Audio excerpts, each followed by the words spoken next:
시청자 여러분, 안녕하십니까? 11월 30일 굿모닝 NBA 시작합니다. 오늘의 주요 뉴스입니다. 북극발 한파가 몰아치며 서울의 아침 기온이 영하 8도를 기록하는 등 전국 대부분 지역이 영하권으로 떨어졌습니다. 여기에 바람까지 강하게 불어 체감 온도는 더 낮아지고 추위는 종일 이어지겠습니다. 경기도 안성 칠장사에서 불이 나 사찰안에 있던 조계종 총무원장을 지낸 자승 스님이 입적했습니다.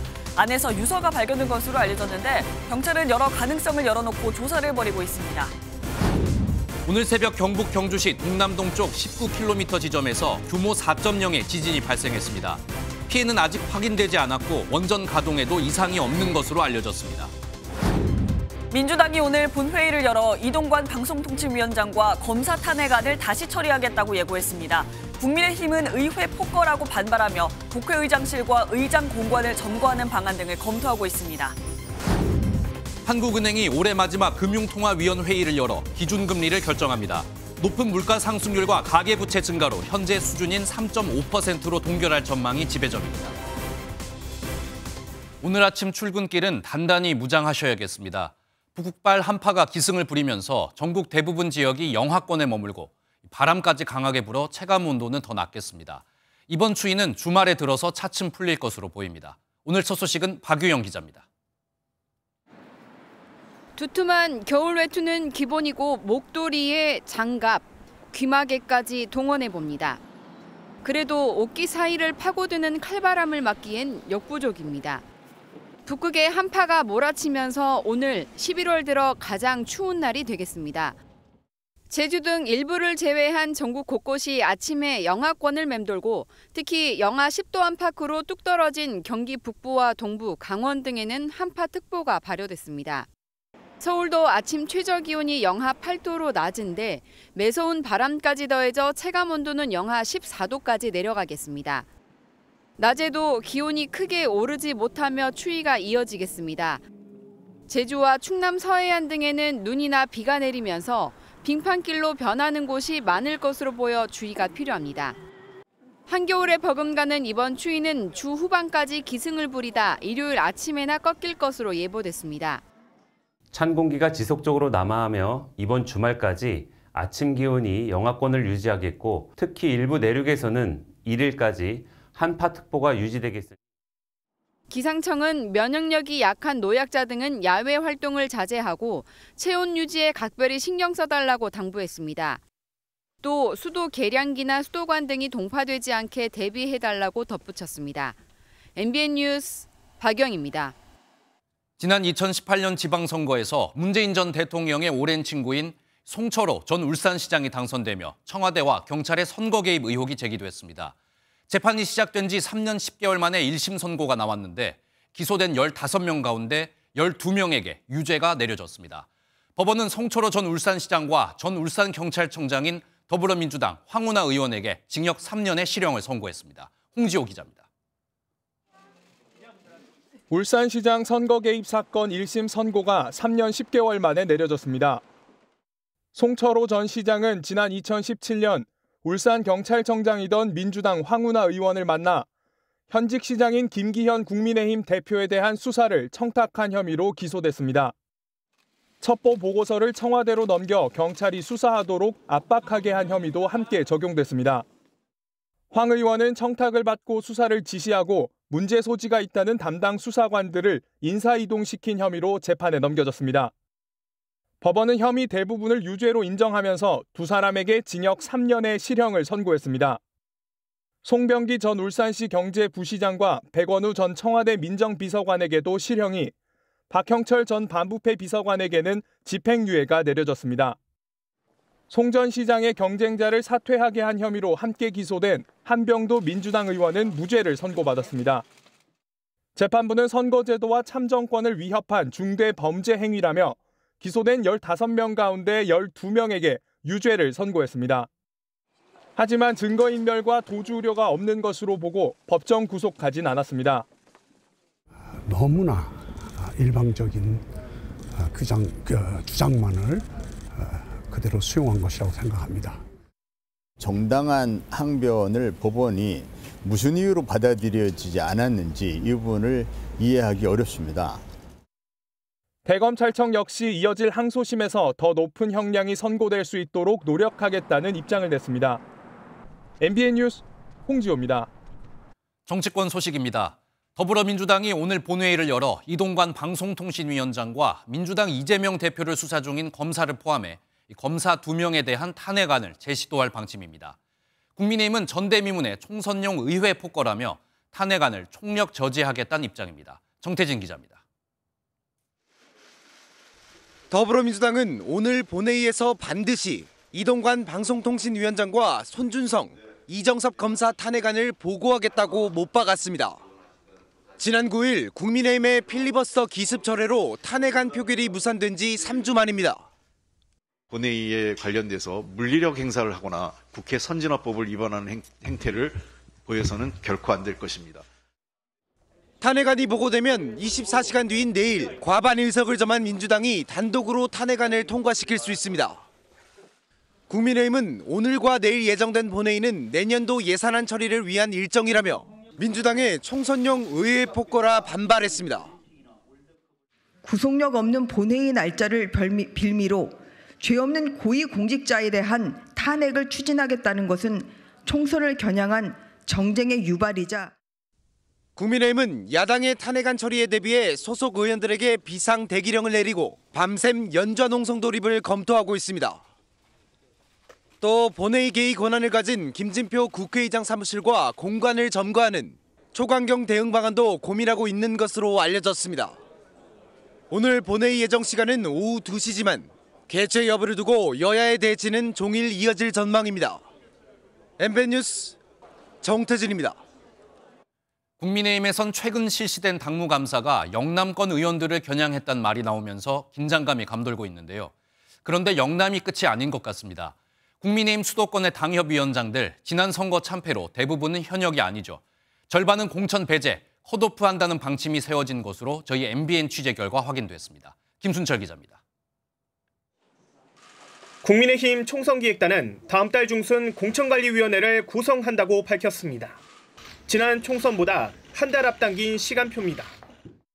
저희가 좀 경쟁력 있는 후보를 빨리 발굴해서 현장에서 빨리 뛰어서 총선의 승리의 확률을 좀 더 높이고자. 공관위 조기 구성 배경에는 당의 수도권 상황이 반영된 것으로 전해졌습니다. 국민의힘 핵심 관계자는 수도권 원외 당협위원장 가운데 최소 50% 이상을 교체해야 한다는 방침이 세워졌다고 말했습니다. 현재 당협위원장들로는 내년 총선에서 수도권 승리가 어렵다는 것입니다. 수도권 119석 가운데 현역은 17명, 비어있는 당협 28곳을 제외해도 40명 안팎의 당협위원장이 컷오프, 즉 공천 배제 대상이 됩니다. 지난 27일 당무감사 결과 발표에 따른 파장도 커지고 있습니다. 전국 46곳의 당협위원장이 컷오프 권고 대상에 올랐는데 영남권 현역 의원이 다수 있는 것으로 전해졌습니다. 또 개인 지지율이 정당 지지율보다 크게 낮아 문제가 있음을 공고할 10여 명 중에서도 영남권 의원이 여럿인 것으로 알려졌습니다. 당 지도부는 관련 내용을 함구하고 있습니다. 내년 총선을 앞두고 최대한의 성과를 얻기 위해서 혁신이 지도부, 그다음에 개별 의원님들, 당원들 모두 다 굉장한 몸부림을 치고 있습니다. 영남권의 한 의원은 MBN과의 통화에서 당무감사위에서 공관위에 컷오프를 권고하는 것 자체가 월권 아니냐며 불쾌감을 드러냈습니다. MBN 뉴스 김순철입니다. 내년 총선에서 비례대표를 뽑는 선거제 개편과 관련해 민주당 이재명 대표가 처음으로 입장을 밝혔습니다. 멋지게 지면 무슨 소용이 있겠냐며 선거 승리에 방점을 찍은 겁니다. 대선 때 했던 약속을 스스로 깨야 하는 상황인데 당내 갈등이 고조되고 있습니다. 강영호 기자가 보도합니다. 이재명 민주당 대표가 내년 총선에 적용할 선거제 관련 현실론을 꺼내들었습니다. 이상적인 주장, 멋있게 지면 무슨 소용이 있겠어요. 지금 우리가 처한 상황이 너무 엄혹하다.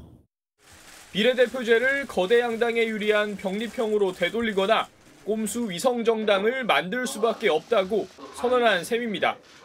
지난 대선 때 위성정당 방지를 공언했던 만큼 병립형으로의 회귀 가능성에 무게가 실립니다. 하지만 병립형 비례제는 비례의석을 정당 득표율대로 나누는 방식이라 거대 양당이 비례의석마저 양분해 가질 가능성이 큽니다. 수차례 다당제 필요성을 언급했지만 스스로 허물게 되는 겁니다. 거대 양당 두 개가 아니라 제3, 제4의 선택이 가능한 정치 구조를 만들려고 하는 것은 제 이재명이 평생 가진 꿈이었습니다, 여러분. 민주당 내부에서도 한석이라도 이겨야 한다며 병립형 회기에 힘을 싣는 목소리가 나왔습니다. 윤석열 정권을 심판하겠다라고 하는 당초의 당의 방침이나 목표와는 영 상반되는 결과를 얻게 되는 거죠. 하지만 병립형으로의 회기는 퇴행이고 대국민 약속 파기라는 반발도 만만치 않은데 여기엔 김부겸, 이낙연 전 총리도 가세했습니다. 현행 유지냐 과거로의 회기냐 팽팽한 대립이 이어지는 가운데 민주당은 선거제 관련 난상 토론을 예고했던 의원총회를 하루 미뤘습니다. MBN 뉴스 강영호입니다. 사랑하는 자제분, 존귀하신 자제분으로 불리던 북한 김정은 국무위원장의 딸 김조애가 이제는 조선의 샛별로 불린다는 보도가 나왔습니다. 김조애를 김정은의 후계자로 추대하기 위해 본격적인 우상화에 나선 것 아니냐는 분석에 힘이 실립니다. 김태희 기자의 보도입니다.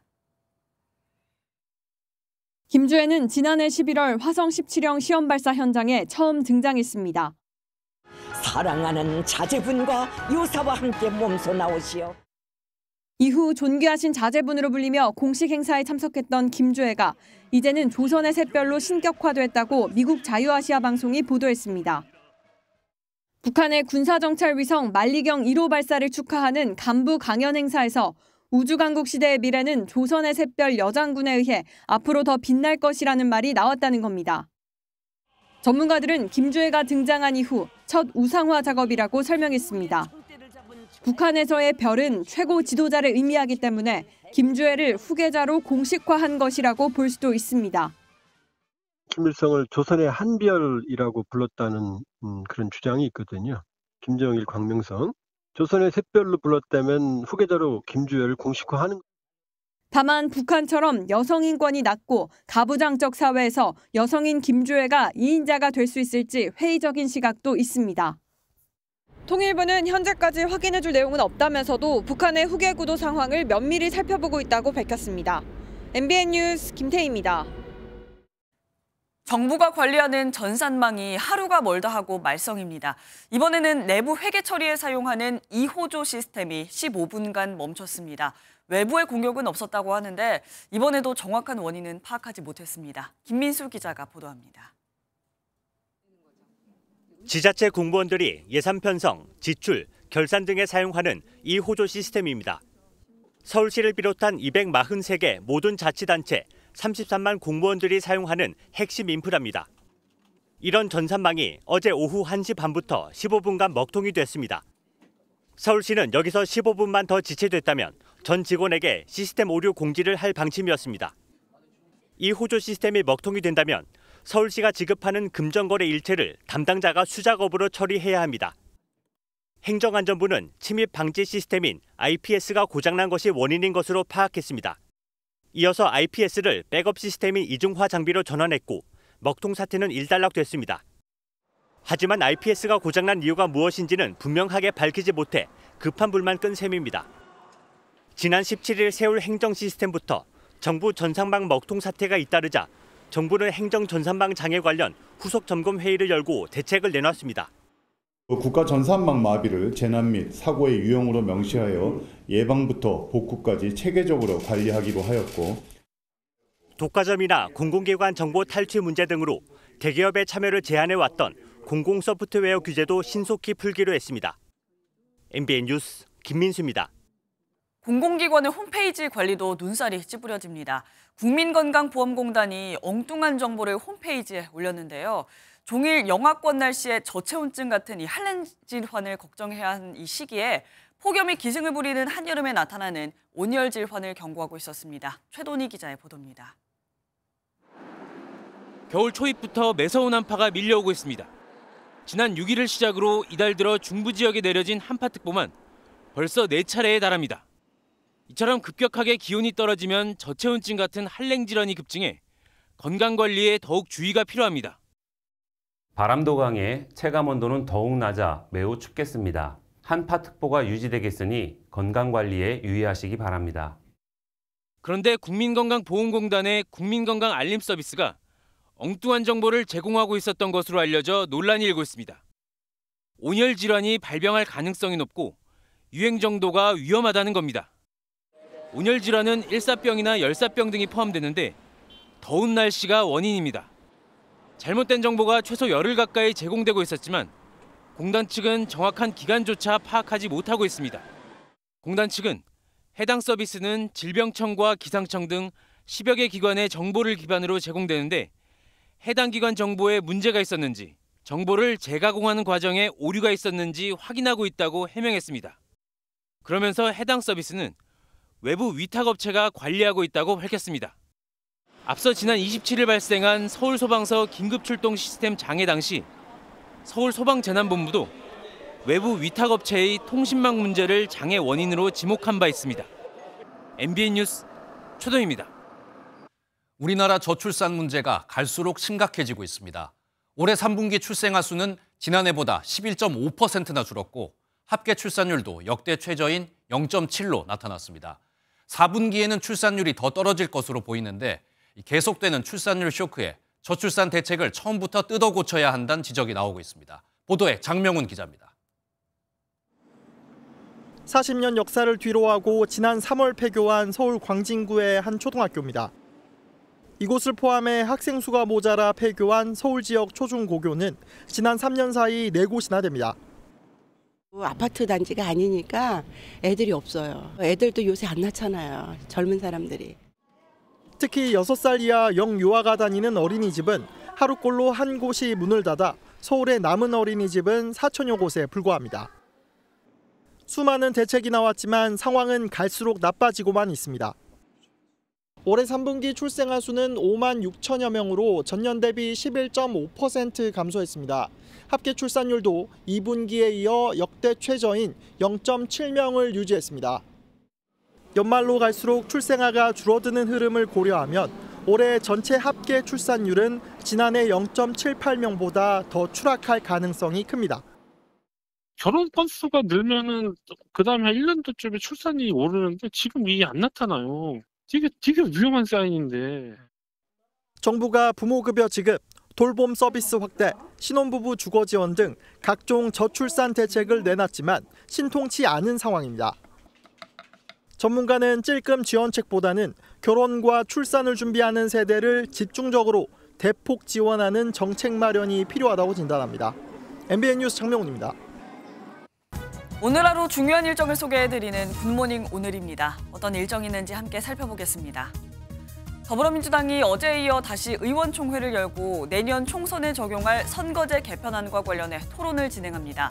비례대표 배분 방식과 관련해 현행 준연동형 비례제를 유지해야 한다는 입장과 병립형으로 회귀하는 안을 놓고 의견이 갈리고 있습니다. 국민의힘 혁신위원회가 오늘 중진들의 총선 불출마나 험지 출마를 권고한 이른바 희생 요구안을 공식 안건으로 의결해 최고위에 넘길 방침입니다. 희생 요구안이 관철되지 않을 경우 동력을 잃은 혁신위의 조기 해산 전망도 나옵니다. 불법 선거자금과 뇌물을 받은 혐의로 재판에 넘겨진 김용 전 민주연구원 부원장에 대한 1심 선고 공판이 오늘 열립니다. 김 전 부위원장은 2021년 더불어민주당 예비 경선 전후로 8억 4,700만 원을 수수한 혐의로 지난해 11월 재판에 넘겨졌습니다. 어젯밤 경기도 안성에 있는 사찰 7장사에서 불이 났습니다. 이 불로 조계종 총무원장을 지낸 자승 스님이 숨을 거뒀는데요.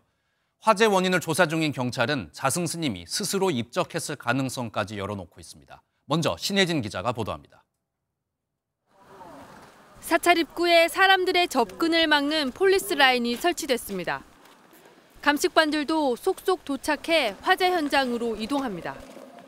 어제 오후 6시 50분쯤 경기도 안성에 있는 칠장사에서 불이 났다는 신고가 접수됐습니다. 이번 불로 스님이 머물던 건물 한 채가 전소됐습니다. 소방대원 60여 명, 펌프차 등 장비 18대가 동원돼 1시간 만에 큰 불길이 잡혔고 밤 9시 50분쯤 완전히 꺼졌습니다. 화재를 진압하던 소방대원들은 사찰 내 승려 숙소인 요사체에서 스님 한 명이 숨진 것을 발견했습니다. 사망한 스님은 조계종 총무원장을 지낸 자승 스님인 것으로 확인됐습니다.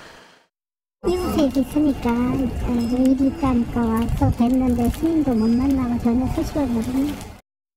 어제 오후 칠장사를 방문한 자승 스님은 요사체에 홀로 머물다가 불이 나기 전후 연락이 끊긴 상태였던 것으로 전해졌습니다.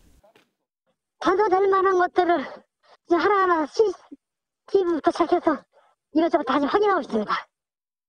경찰은 자승 스님이 불을 피하지 못했을 경우와 스스로 입적을 선택했을 가능성을 모두 열어놓고 조사할 방침입니다. MBN 뉴스 신혜진입니다. 네, 앞서 보신 화재로 숨진 자승 스님이 유서를 남긴 것으로 보입니다. 하지만 최근까지 왕성하게 활동해온 자승 스님이 유서를 남길 이유가 없다는 목소리도 함께 나오고 있어 경찰의 조사 결과에 관심이 쏠리고 있습니다. 이어서 이규현 기자입니다. 화재가 발생한 경기 안성의 칠장사 인근에서는 자승 스님이 쓴 유서로 추정되는 메모 2장이 발견됐습니다. 메모에는 스스로 인연을 달리할 뿐이니 검시를 할 필요가 없다. CCTV에 다 녹화되어 있으니 번거롭게 하지 마시길 부탁한다는 내용이 적힌 것으로 전해졌습니다. 또 이곳 칠장사에서 세상과의 인연을 끝내게 되어 민폐가 많다는 내용도 담긴 것으로 알려졌습니다. 하지만 일부 조계종 관계자들은 자승 스님이 최근까지 강한 포교 의지를 보였다며 유서를 남길 근거가 희박하다는 주장도 나오고 있습니다. 메모의 진위를 확인하고 있는 경찰은 자승 스님이 스스로 입적했을 가능성과 타살 가능성을 모두 염두에 두고 조사하고 있습니다. 1954년 강원 춘천에서 태어난 자승 스님은 1972년 출가해 해인사에 입산했습니다. 이후 1986년엔 조계종 총무원 교무국장을 맡으며 종단 일을 시작했고 지난 2009년부터는 총무원장을 맡으며 조계종을 이끌었습니다. 임기를 마친 후에도 종단 내에서는 물론 정치권 등 많은 인사와 교류하며 제야에서 영향력을 발휘해왔습니다. 조계종 측은 장례 절차를 논의한 뒤 오늘 공식 부고를 발표할 예정입니다. MBN 뉴스 이규현입니다. 오늘 오전 4시 55분쯤 경북 경주시 동남동쪽 19km 지점에서 규모 4.0의 지진이 발생했습니다. 규모 4.0은 실내에서도 진동을 느낄 수 있는 수준입니다. 아직까지 피해는 확인되지 않은 가운데 소방당국은 경북 49건, 울산 40건 등 총 100여 건의 유감 신고가 접수됐다고 밝혔습니다. 한국수력원자력은 이번 지진으로 원전 가동에는 영향이 없다고 밝혔습니다. 행정안전부가 중앙재난안전대책본부 비상 1단계를 가동한 가운데 한덕수 국무총리는 위험징후 감지 시 신속히 대피할 수 있도록 안내하고 경보시설을 점검하라 지시했습니다. 대구에서 한 남성이 고급 승용차로 아파트 지하 주차장에 있던 차량 15대를 들이받고 사라졌습니다. 사고를 낸 차는 현장에 그대로 두고 갔는데요. 경찰은 운전자를 추적하고 있습니다. 노승환 기자가 보도합니다. 대구의 한 아파트 지하 주차장입니다. 갑자기 불빛이 번쩍하더니 검은색 승용차 한 대가 주차된 차를 받고서 그대로 돌진하다 멈춥니다. 이 운전자는 이런 식으로 주차된 차량을 무려 15대나 들이받았습니다. 사고를 당한 한 승용차는 앞 범퍼가 완전히 떨어져 나갔고 옆에 있던 SUV 역시 범퍼가 내려앉았습니다. 가해 운전자는 사고 후 태연히 내려 현장에 차를 두고 사라졌습니다. 이유를 알 수 없는 날벼락에 피해자들은 할 말을 잃었습니다. 본네트 다 깨지고 오일도 흐르고 있고 그래서 정말 무슨 전쟁터 같은 그런 느낌이었어요. 경찰 조사 결과 가해 운전자는 이 아파트에 혼자 사는 남성으로 파악됐지만 범행 동기는 확인되지 않았습니다. 끝까지 이래 연락하고 이래 해야 되는데 계속 하고 있는 중이고. 경찰은 주변 CCTV와 목격자 진술 등을 통해 운전자를 추적하고 있습니다. MBN 뉴스 노승환입니다. 경기도 용인에 있는 어린이집 2곳의 원아와 교사 등 80여 명이 집단 식중독 의심 증상을 보였습니다. 체험학습을 다녀오며 단체로 김밥을 주문해 먹은 것으로 알려졌는데요. 일부 원아들에게서는 식중독을 일으킬 수 있는 살모넬라균이 검출됐습니다. 보도에 이재호 기자입니다. 경기도 용인시 기흥구의 한 어린이집입니다. 이 어린이집의 원아와 교사 등 50여 명은 지난 23일 체험학습을 다녀온 뒤 집단으로 식중독 증상을 보였습니다. 2km 정도 떨어진 분식집에서 단체로 김밥을 주문해 먹은 뒤 구토 등 이상 증세를 보인 겁니다. 용인시 수지구의 한 어린이집에서도 비슷한 문제가 발생했습니다. 마찬가지로 같은 분식집에서 김밥을 주문해 먹은 원아와 교사 등 30명이 식중독 의심 증상을 보였습니다. 두 어린이집에서 모두 86명이 구토와 고열 등 식중독 의심 증세를 나타냈고 이 중 원아 22명은 입원 치료를 받고 있습니다. 보건당국은 휴업 중인 이 김밥집에서 만든 김밥이 식중독의 원인일 가능성에 무게를 두고 식재료 등을 확보해 조사하고 있습니다. 입원한 원아 중 3명에게선 식중독 증세를 일으킬 수 있는 살모넬라균이 검출됐습니다. 김밥에서는 아직 나오진 않았고 인체에서만 김밥은 검사 의뢰해놨고요. 결과는 10일 정도고요. 보건당국은 제공된 김밥에서 식중독 원인균이 나올 경우 해당 음식점에 대해 행정처분을 할 예정입니다. MBN 뉴스 이정입니다.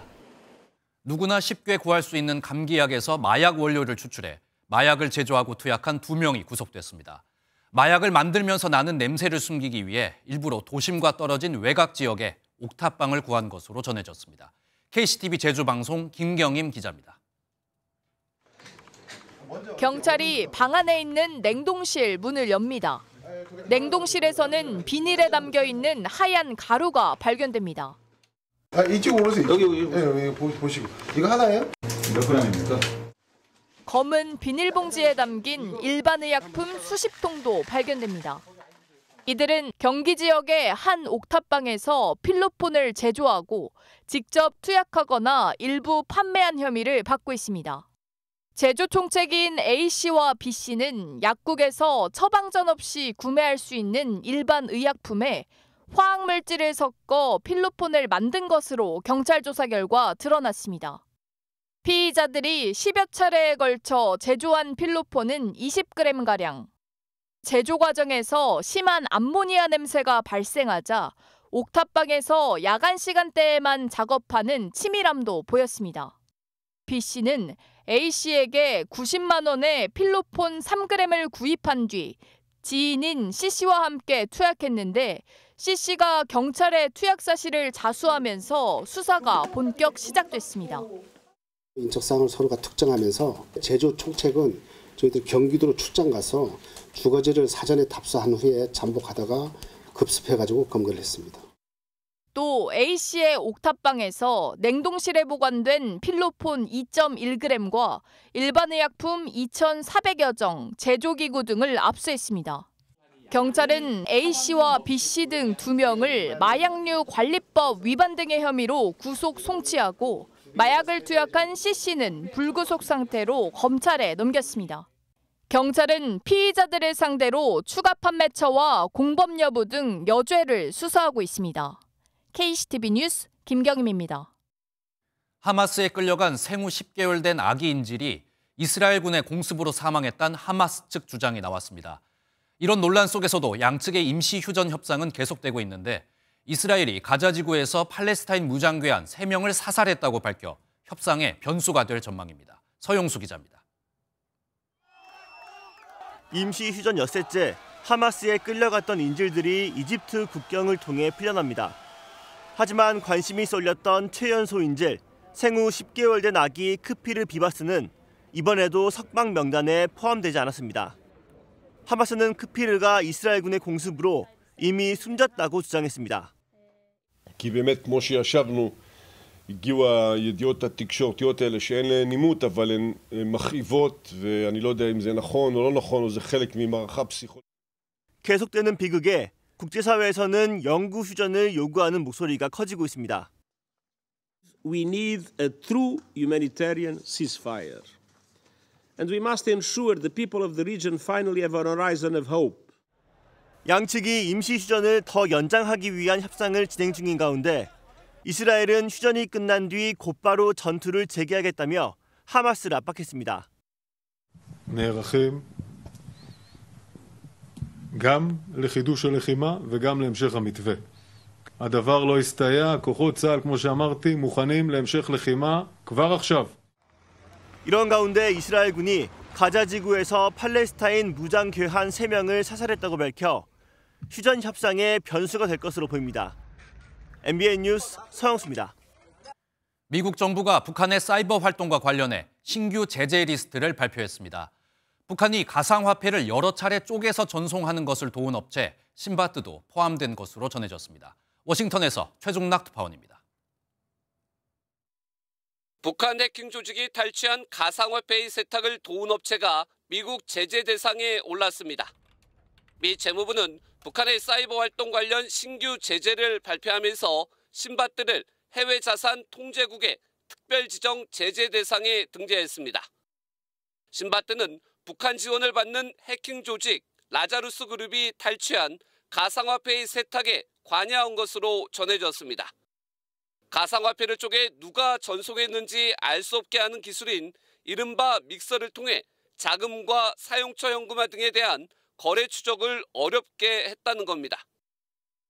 미 재무부는 성명을 통해 신바트는 북한과 연계된 라자루스가 절취한 수백만 달러 상당의 가상화폐를 처리했다고 지적했습니다.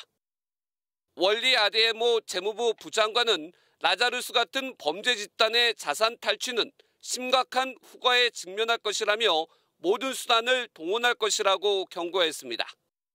유엔 안전보장이사회도 지난달 27일 라자루스가 신바트를 사용해 1억 달러, 우리 돈 1,300억 원 정도의 비트코인을 세탁했다고 밝힌 바 있습니다. 미국은 북한이 가상자산을 제재를 회피하면서 많은 외화를 획득할 수 있는 수단으로 활용하면서 이에 대한 제재를 확대하고 있습니다. 워싱턴에서 MBN 뉴스 최종락입니다. 일론 머스크가 주도한 위성통신 서비스 스타링크가 내년에 우리나라로 들어올 전망입니다. 이 스타링크를 시작으로 글로벌 위성통신 업체들이 잇따라 우리나라에 상륙할 것으로 보입니다. 한범수 기자입니다. 지난해 2월 러시아군은 전쟁을 앞두고 악성 코드로 우크라이나 통신망부터 마비시켰습니다. 그런데도 우크라이나군이 버틸 수 있었던 건 미국 항공우주 기업 스페이스X가 스타링크라는 대체 통신망을 열어줬기 때문입니다. 스타링크는 550km 상공에서 위성들이 집단 비행하며 만들어낸 인터넷망입니다. 소형 위성들이 저궤도에서 정보를 처리하며 통신 속도를 높인다는 점이 특징입니다. 위성통신기업 KT셋은 스페이스X와 손잡고 국내에서 스타링크 서비스를 제공하겠다고 밝혔습니다. 가장 먼저 영향을 받을 영역은 해양통신 분야입니다. KT셋이 보유한 기존 고궤도 위성으론 먼 바다에서 빠른 속도로 통신하기 어려웠는데 이런 단점이 보완될 전망입니다. 더 높은 속도의 인터넷을 사용할 수 있기 때문에 선원의 여가 시간에 온라인 강의를 통한 자기 개발을 한다던가 고화질 화상 통화를 통한 가족들과의 안부 전달 등 육상과의 소통이 스타링크를 시작으로 아마존과 원앱 등 글로벌 위성통신 업체가 잇따라 한국에 진출할 것으로 보입니다. 하지만 국가 안보에 필수적인 통신망을 글로벌 정보기술 기업에만 맡겨선 안 된다는 시각도 있습니다. 빅테크와의 기술 협상, 서비스 품질 제고 이런 측면에서도 저궤도 위성을 이용한 통신, 기술 자립을 이루는 것은 매우 중요한. 스타링크 서비스는 과학기술정보통신부 승인을 거쳐 이르면 내년부터 시작됩니다.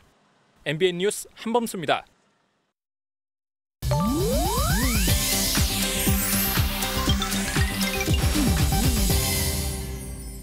인터넷에서 화제가 되고 있는 소식들을 모아 전해드리는 인터넷 와글와글입니다. 슈퍼모델 출신 방송인 이소라 씨가 23년 만에 전 연인이었던 방송인 신동엽 씨와 한 콘텐츠에 출연해 화제를 모았습니다. 이소라 씨는 다음 달 동영상 플랫폼 채널에서 예능 프로그램을 선보일 예정인데요. 1회 출연자로 신동엽 씨가 등장해 옛 추억과 근황을 나눈다고요. 어제 두 사람이 만나 남다른 소회를 전하는 예고 영상이 공개되자 누리꾼들의 폭발적인 반응이 쏟아지고 있는데요. 이소라 씨도 오늘 이 자리가 너무 비현실적이라며 솔직한 감정을 드러냈습니다. 지난 1997년부터 2000년까지 당대 톱스타였던 두 사람이 공개 열애, 결별 이후 오랜만에 한자리에 모이는 만큼 과연 어떤 이야기를 나누게 될지 주목됩니다. 최근 중국에선 자이언트 판다 푸바오를 주제로 한 다큐멘터리가 제작 방영돼 화제입니다. 푸바오는 국내뿐 아니라 중국에서도 큰 인기인데요. 현지 매체에 따르면 판다의 수호자 푸바오 탄생기라는 제목의 15분 분량 다큐멘터리가 스촨 위성TV 등에 공개됐습니다. 어미 아이바오의 출산 과정과 사육사들의 고군분투 이야기를 담았는데요. 자이언트 판다는 1년에 단 3일만 임신이 가능해 자연 임신이 아주 어려운 것으로 알려져 있는데 다큐멘터리는 그만큼 푸바오가 어려운 과정을 통해 탄생했고 귀염으로 많은 사랑을 받고 있다고 전했습니다. 한편 푸바오는 중국의 판다 소유권 정책에 따라 내년 중국으로 송환될 예정입니다. 현지 시간 28일에 엄수된 지미 카터 전 미국 대통령의 부인 로절린 여사의 장례식에 미국 역대 퍼스트레이디 5명이 한자리에 모였습니다. 로라 부시를 비롯해 힐러리 클린턴, 미셸 오바마, 멜라니아 트럼프, 질 바이든 여사가 직접 참석해 애도를 표했는데요. 특히 전 퍼스트레이디 4명이 한자리에 모인 건 2018년 조지 허버트 워커 부시 전 대통령의 장례식 이후 처음입니다. 클린턴 전 장관은 자신의 상징과도 같은 바지 정장, 미셸 여사는 포니테일의 헤어스타일, 멜라니아 여사는 검정색 대신 회색 옷을 선택해 개성이 남다른 전 영부인들의 패션 스타일도 화제가 됐다고 하네요. 인터넷 와글와글이었습니다.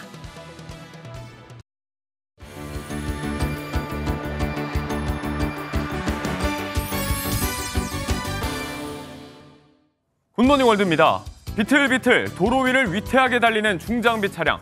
신호 무시에 여기저기 들이받고 다니는 이 차를 경찰이 붙잡았는데요. 얼굴 한번 보자 했더니 운전자의 정체 황당합니다. 영상 보시죠. 미국 미시간주 애나버 지역인데요. 한밤중에 도로를 질주하는 지게차. 그 뒤를 경찰차가 집요하게 추격합니다. 멈추라는 경찰의 경고에도 아랑곳하지 않고 달리는데요. 운전자는 술에 취약이라도 한 걸까요? 차도와 인도를 넘나들고 돌라드며 표지판, 심지어 갓길 주차된 차량까지 마구잡이로 치고 달립니다. 약 1시간가량 이어진 추격전 끝에 지게차를 붙잡고 보니 놀랍게도 운전자는 12살의 어린 학생이었다고요. 학교에 세워진 지게차를 훔쳐 달리며 약 10여 대의 차량을 치고 말았는데 천만다행으로 부상자는 없었답니다. 무모한 10대, 특별 교육이 필요하겠죠? 긴 분쟁 중인 우크라이나와 러시아, 수백 점의 유물 소유권을 두고 장외에서도 한바탕 전쟁을 치렀는데요. 강제 병합 전 크림반도의 것이었던 황금 유물들. 과연 솔로몬은 누구의 손을 들어줬을까요? 우크라이나 키이우의 국립박물관. 금붙이로 이루어진 고대 유물들이 공개됩니다. 네덜란드로부터 약 10년 만에 돌려받은 고대 스키타이족의 공예품들인데요. 여기엔 긴 사연이 있습니다. 지난 2013년 크림반도 박물관은 300여 점의 유물을 네덜란드에 빌려줬는데요. 이후 러시아가 크림반도를 합병했고 이 유물들을 둘러싼 소유권 분쟁이 시작됐습니다. 오랜 공방 끝에 암스테르담 법원은 우크라이나의 손을 들어줬고 이에 우크라이나에 유물들이 도착하게 된 겁니다. 역사의 일부까지 함께 돌려받은 거라는 우크라이나와 무력으로라도 유물을 크림반도로 돌려놔야 한다는 러시아. 두 나라 간 긴 분쟁이 새 국면을 맞게 될까요? 선물을 상자에 포장하는 복싱데이로 알려진 영국의 크리스마스 시즌. 그 시작을 알리는 훈훈한 풍경이 다름 아닌 동물원에 펼쳐졌습니다. 착한 아이 침팬지들이 받은 선물 구경해보시죠. 영국 최대 규모의 휩스네이드 동물원에 때이른 크리스마스가 찾아왔습니다. 어슬렁어슬렁 앞에 놓인 선물 상자를 향해 걸어오는 침팬지들. 마음에 드는 상자 몇 개를 주섬주섬 챙겨 들더니 그 안에 코를 박고 폭풍 흡입을 시작합니다. 엉덩이가 보이는 줄도 모르고 상자 속으로 아예 들어갈 기세인데요. 올 한해 착한 일을 많이 했나 보죠. 견과류 등 침팬지들이 가장 좋아하는 간식들을 한가득 담아 준비한 선물들이랍니다. 아이처럼 천진난만한 침팬지들의 선물 같은 한때 많이 먹고 행복한 연말 되길 바랍니다. 굿모닝 월드였습니다. 홍콩 ELS 불안전 판매 의심 사례 후속 보도입니다. ELS 같은 초고위험 상품은 100% 손실도 감당할 수 있는 공격 투자형으로 판정된 사람만 가입할 수 있는데요. 하지만 은행들이 가입자를 늘리기 위해서 투자 성향 조작을 유도한 정황이 대거 포착됐습니다. 보도에 최은미 기자입니다.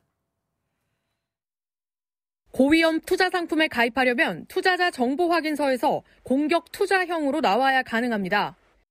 원금 손실을 입어도 괜찮다는 문항에 투자자 본인이 체크하는 형식입니다. 원금 손실을 원하지 않는다고 체크한 안정형 투자자는 ELS에 가입할 수 없습니다. 그렇다 보니 은행 직원들은 공격 투자형으로 유도하기도 했습니다. 이거를 자기가 수정할게요 하면서 수정해요. 공격 투자용으로 나오게 본인이 그 태블릿 PC에서 그거를 찍어요. 그런 다음에 제가 이렇게 해야지만 이게 가입이 되는 거니까 라고 말씀하시면서 그런 다음에 설명만 하시면 돼요 라고 말씀하세요. 공격형이 나와야 되니까 다시 해야 된다고 그 전에서 바로 다시 했거든요. 내가 뭐 감찰할 수 있다 뭐 이렇게 체크하라고. 그렇게 하지 않으면 또 안정형으로 나올 거니까. 거액을 투자한 가입자는 자신이 공격 투자형으로 체크한 기억이 없어 원본을 요청했더니 분실했다는 답변이 돌아왔습니다. 그 다음에 이제 내용 증명을 보낸 거죠. 그랬더니 이제 답이 온 게 담당자의 실수로 인해 가지고 그게 분실돼서 없다 이런 말도 안 되는 얘기를 한 거죠. MBN 집중 보도 이후 사태가 일파만파 확산하자 금융감독원장도 강한 톤으로 은행들을 질타했습니다. 묻기도 전에 굳이 무지성으로 소비자 피해 예방 조치가 다 마련됐다는 등등 운운하시면서 말씀하는 그런 부분은 솔직히 저희에게는 소비자 피해 예방 조치를 했다라고 들리기보다는 자기 면피 조치를 했다는 식으로 들리는.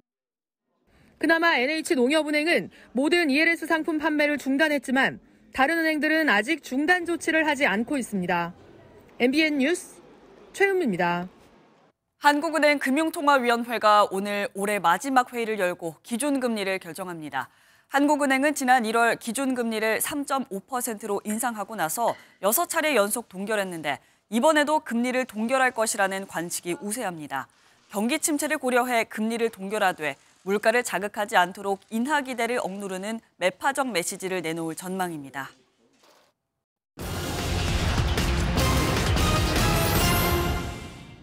대출을 만기보다 일찍 갚을 경우 부과되는 은행의 중도상환 수수료가 개선됩니다. 우리 금융당국은 소비자들의 부담을 줄이기 위해 중도상환 수수료에 필수 비용만 반영할 수 있도록 했습니다. 은행들도 12월 한 달간 중도상환 수수료를 면제하겠다며 제도를 합리적으로 개선하겠다고 밝혔습니다. 종합부동산세 납부 대상이 지난해 120만 명에서 올해 41만 명으로 대폭 줄어들었습니다. 지난 2005년 제도가 도입된 이래 최대 감소폭인데 세액도 3조 3천억 원에서 1조 5천억 원으로 크게 줄었습니다. 종부세율이 하향 조정된 데다 기본 공제 금액이 높아지고 전국 주택의 공시가격이 하락했기 때문이란 분석입니다. OECD가 내년 우리나라 경제 성장률을 2.3%로 전망했습니다.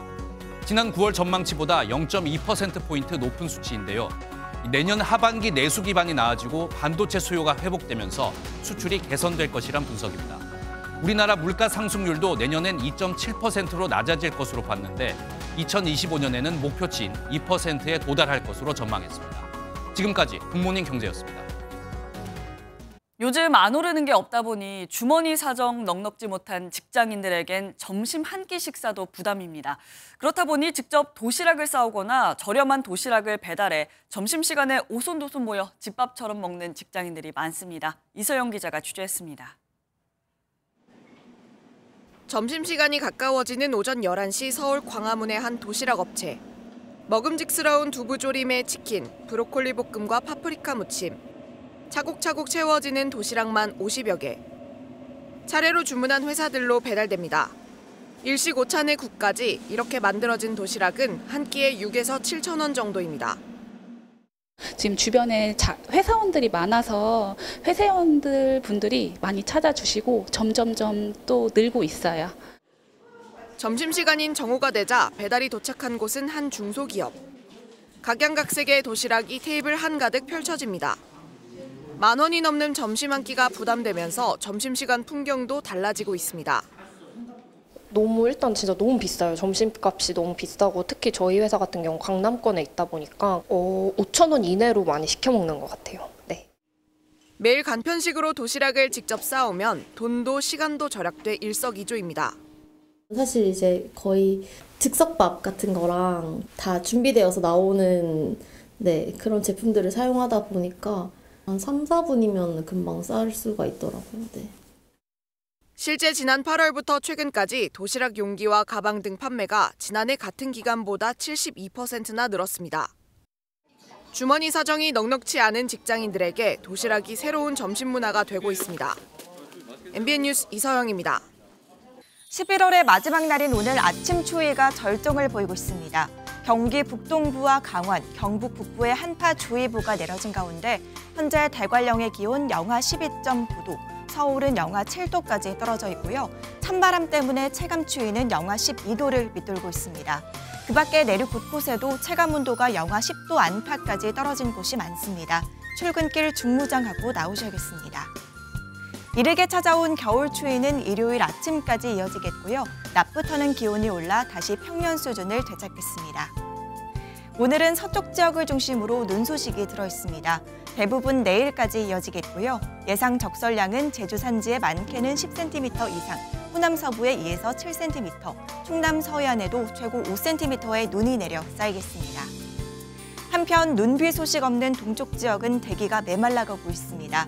당분간 바람까지 강하게 부는 만큼 불씨 관리에 더욱 신경 써주셔야겠습니다. 지역별 현재 기온 보겠습니다. 춘천 영하 8.3도, 대전 영하 5.8도, 대구는 영하 1.9도로 어제 아침보다 2도에서 5도가량 낮게 출발하고 있고요. 한낮에도 서울 0도, 대전 2도, 광주는 3도 선에 그치며 어제보다 춥겠습니다.